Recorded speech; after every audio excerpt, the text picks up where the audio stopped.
Olá, queridos alunos! Estamos aqui novamente para estudarmos essa língua maravilhosa chamada Língua Brasileira de Sinais. Todo mundo acredita que a gramática, que não existe gramática nessa língua. Nós estamos aqui para estudarmos e comprovarmos que há.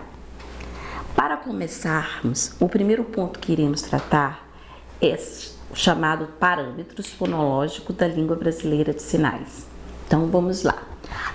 Prestem atenção aqui na Larissa, para que vocês possam acompanhar tudo aquilo que configura esta gramática. Vamos lá. Configuração de mãos em Y. Ponto de articulação ou localização no queixo. Movimento, direção para baixo. Expressão facial de tristeza. Então aqui está. Este é o sinal de triste. É o sinal de triste. Vocês observaram que para fazer este sinal, cada item desse foi fundamental para compor este sinal. Então, o sinal na Libras exige todos esses parâmetros. Aí vocês vão me perguntar, mas sempre tem que ter movimento, sempre tem que ter direção e expressão facial? Não, nem sempre é exigido todos esses parâmetros, mas estes parâmetros compõem a execução do sinal, tá? Vamos a um outro exemplo, com a mesma configuração de mãos, esclarecendo que na nossa apostila há todos os exemplos de configurações de mãos, que totalizam mais ou menos em 64 configurações.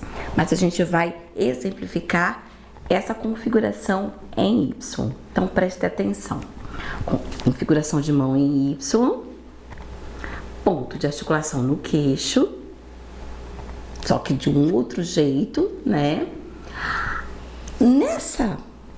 Nesse sinal, observem que tem a mesma configuração, o mesmo ponto de articulação, mas o contexto exige uma expressão facial condizente do que esse sinal representa.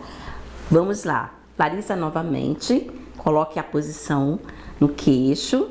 Isso. Agora a expressão facial de quem está pedindo desculpas, perdão. Então observem, este é o sinal de desculpas ou de perdão. Não há como fazer esse sinal sem a expressão. Essa expressão é fundamental para a compreensão do surdo, para que ele possa compreender que se está verdadeiramente pedindo desculpas ou perdão. Então, esses são os componentes do sinal. Cada sinal, ele é composto desses parâmetros.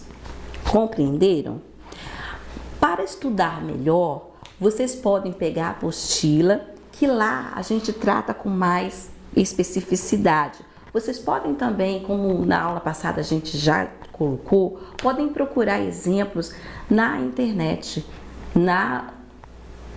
no site da Arara Azul, lembram? www.arara-azul.com.br ou até mesmo no site do INES, do Instituto Nacional de Educação de Surdos, do Instituto Santa Terezinha. Então, esses sites, eles são sites que promovem realmente a divulgação da Libras e eles são de confiança, porque são escolas e que tratam realmente da educação de surdos. Então, para que vocês compreendam melhor e com mais profundidade aquilo que a gente tratou dos parâmetros fonológicos, vocês podem recorrer a esse caminho, tá? Então, dando prosseguimento, nós vamos tratar agora dos verbos. Na língua brasileira de sinais também tem verbos, não é? Vamos lá. Os verbos têm 3 classificações. A gente vai começar pelos verbos simples, tá? Verbos simples, como o nome está dizendo, é simples. Na língua portuguesa, os verbos eles flexionam. Vocês vão observar na língua brasileira de sinais, no caso do verbo simples, ele não irá flexionar. Ele se manterá no mesmo posicionamento. Vamos exemplificar para vocês entenderem melhor. Por exemplo, verbo ter. Observem a Larissa. Esse é o sinal do verbo ter. Agora, quando eu vou conjugar esse verbo, ele vai permanecer no mesmo lugar, mas os pronomes é que irão fazer essa flexão. Observem. Eu tenho,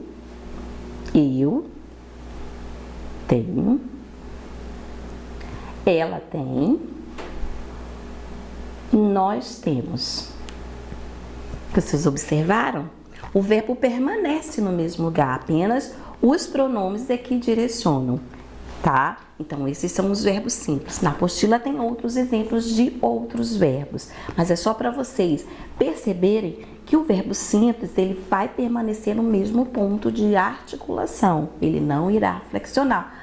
Ao contrário da outra classificação de verbo, que são os verbos com concordância, tá? Eles irão, como o nome diz, eles irão concordar ou direcionar. Eles irão direcionar para a pessoa com a qual ou com quem se está se falando, tá? Por exemplo, o verbo avisar. Esse é o sinal do verbo avisar, tá? Então, por exemplo, eu digo eu aviso a ele. E então, vocês observaram? Está direcionando para a pessoa. Eu o aviso. Falando de uma forma mais coloquial, né? Para vocês entenderem melhor, eu aviso ele. De uma forma mais de acordo com a gramática, eu o aviso, mas o sinal é direcional, tá? Direciona, olha só, vai para a pessoa que está se falando. Se eu disser o contrário, ele me avisa, olha só, o verbo se direciona para a pessoa que está falando. Então, por isso que ele é classificado como direcional, porque ele vai direcionando para as pessoas com as quais se está se falando, tá? Então, a gente já viu o verbo simples, que vocês perceberam que não flexiona. Os verbos direcionais ou com concordância, que estabelecem essa concordância, direcionando o verbo para as pessoas com as quais ou de quem se está falando. E agora a gente vai para os verbos classificadores, tá? Eles exercem também uma concordância através do classificador. Aí você vai perguntar para mim, o que é classificador?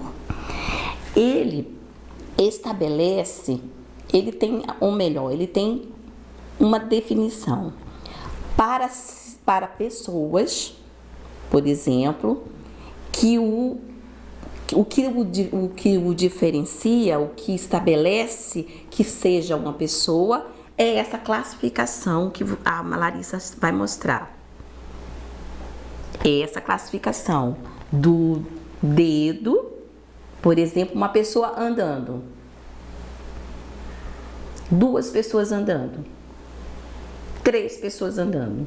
E assim você percebe que trata-se de pessoas por conta dessa classificação, tá? Outra classificação para os classificadores é para animais, tá? Por exemplo, para animais com patas, o sinal é esse aí. O sinal classificador é esse aí, por exemplo, para cachorro. O cachorro está andando na rua.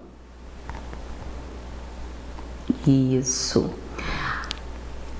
É diferente se for um outro animal que não tenha patas, tá? Por exemplo, a galinha. Esse o sinal, é esse o classificador. E ele é chamado de descritivo também, porque ele descreve as características que insere o sinal. Isso, então a gente acho que deu para vocês compreenderem o que é o classificador, para que a gente possa tratar do verbo classificador, tá? Tem uma diferença, por exemplo, quando a gente coloca em uma frase que a cobra subiu na árvore. É feita dessa forma. Aí você vai dizer, mas professora, por que dessa forma?